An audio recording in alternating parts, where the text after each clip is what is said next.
दोस्तों, आज मैं आपको सुनाने जा रहा हूँ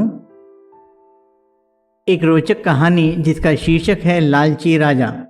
एक बार की बात है, एक नगर में एक राजा रहता था। वह बहुत अमीर था। उसके नगर में किसी चीज़ की कोई कमी नहीं थी। उसका राज्य सुख समृद्धि भोग रहा था। लेकिन कहते हैं ना कि जिसके पास जितना होता है उसे उतना ही कम लगता है। कुछ यही स्थिति राजा की भी थी। सब कुछ होने के बावजूद भी उसे लगता था कि उसके पड़ोसी राज्यों के राजाओं के पास उससे अधिक धन है। वो हमेशा इसी कोशिश में रहता था कि किसी तरह और सोना, चांदी, हीरे, जवाहरात और धन इकट्ठा कर ले। ये उसकी सबसे बड़ी परेशानी बनी रहती थी।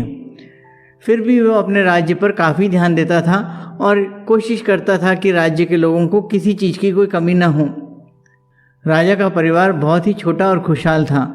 राजा के परिवार में उसकी पत्नी और उसकी एक छोटी बेटी थी। राजा अपने परिवार से बहुत प्यार करता था।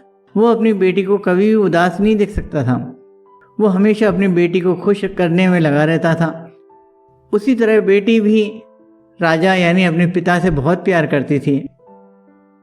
वो हमेशा अपने पिता की कहे सुनती थी और प्रयास करती थी कि उसके पिता को किसी भी चीज़ की चिंता न हो।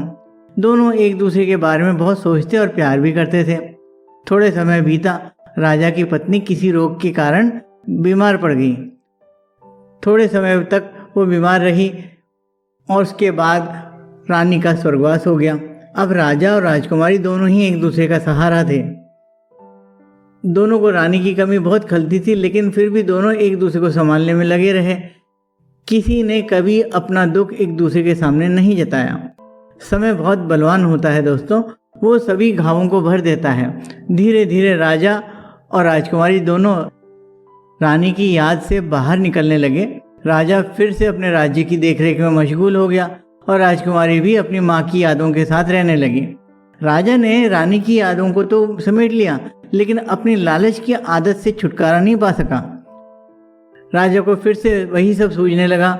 बहुत सारे धन और दौलत की इच्छा उन्हें परेशान देखकर उनके मंत्री ने उनसे इसके बारे में पूछा तो राजा ने मंत्री को बताया कि वो इसलिए परेशान है क्योंकि उन्हें और धन की इच्छा है। मंत्री ने उन्हें सुझाव दिया कि आप एक बाबा से मिलें, वो आपकी परेशानी का हल अवश्य निकालेंगे। मंत्री की बात मानकर राजा बाबा से मिलने गए। वहाँ जाकर राजा ने अपनी सारी परेशानी बाबा को बताई, तो बाबा ने राजा को इसका उपाय भी दिया। बाबा ने राजा को एक मंत्र दिया जिसकी शक्ति से राजा एक इच्छा पूरी करने वाली परी को बुला सकता है और उससे मन चाहा वरदान ले सकता था। इतना सब सुनकर राजा खुश हो गया और अपने महल वापस आया। अगले दिन राजा ने उस मंत्र का जाप किया और बाबा के कहे अनुसार एक परी राजा के सामने प्रकट हो गई। परी ने राजा से पूछा, बताओ तुम क्या चाहते हो? राजा ने पहले ही सब कुछ सोच रखा था। राजा ने तुरंत परी को जवाब देते हुए कहा, मैं ये चाहता हूँ कि मैं जिस भी चीज़ को हाथ लगाऊँ वो सोने का हो जाए। राजा की ये बात सुनकर परी ने उससे दोबारा पूछा, क्या तुम सच में यही चाहते हो? तो मूर्ख राजा ने परी की बात अनसुनी कर दी और कहा, हाँ मैं यही वरदान चाहता हूँ। परी ने उस राजा को उसकी इच्छानुसार वरदान दिया और वहाँ से गायब हो गई। परी के जाने के बाद राजा ने अपने कमरे में रखे हुए कई चीज़ों पर अपना वरदान को आजमाया और वही हुआ। राजा जिस किसी चीज़ को हाथ लगाता वो सोने में बदल जाता। राजा ऐसा ही कर रहा था कि उसकी बेटी उसके कमरे में आ गई और राजा अपनी खुशी में भूल गया कि उसने परी से क्या वरदान मांगा है और उसने अपनी बेटी को गोद में उठा लिया। जैसे ही राजा ने अपनी बेटी को हाथ लगाया वह सोने की बन गई।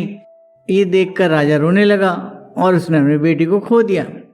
इसीलिए मित्रों कहा जाता है, लालच करना बुरी बला है। जो लालच करता है उसे हमेशा मुँह खानी पड़ती है और ज़्यादा के चक्कर में कुछ भी हाथ नहीं लगता। दोस्तों, इस कहानी से हमें ये मालूम चलता है कि कभी भी ज़्यादा लालच नहीं करनी चाहिए।